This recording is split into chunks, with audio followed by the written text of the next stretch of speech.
Vous savez, depuis les années 2008, on a toute une série de plans généraux qui ont été élaborés aux États-Unis, qui sont aujourd'hui rendus publics. Il y en a près d'une dizaine, qui consistent à redécouper l'ensemble de la carte du Moyen-Orient, avec l'idée d'empêcher que des États soient suffisamment puissants pour s'opposer aux intérêts de l'Occident.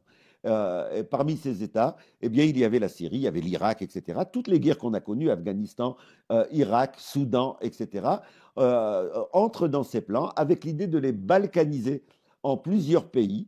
On parle d'États ethniques ou d'États religieux, donc couper les pays, les transformer d'États-nations politiques contemporains, pluriethniques, plurireligieux, en États ethniques ou États religieux. En Syrie, eh bien, nous avons eu cette stratégie qui a été mise en place.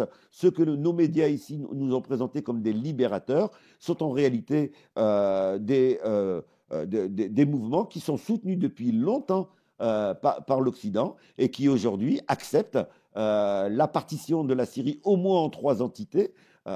Et on a le comble aujourd'hui puisqu'on a le nouveau pouvoir syrien qui attaque le Liban, qui fait des opérations contre le Liban au prétexte de sécuriser la frontière, alors que les troupes israéliennes sont en Syrie et que ce pouvoir ne fait rien contre ces troupes israéliennes. Quand tu dis des mouvements, entre guillemets, de libération de la Syrie, ce sont des gens qui hier étaient présentés aux États-Unis comme terroristes. Absolument, qui était ouvertement affilié à Daesh, qui était reconnu par Daesh.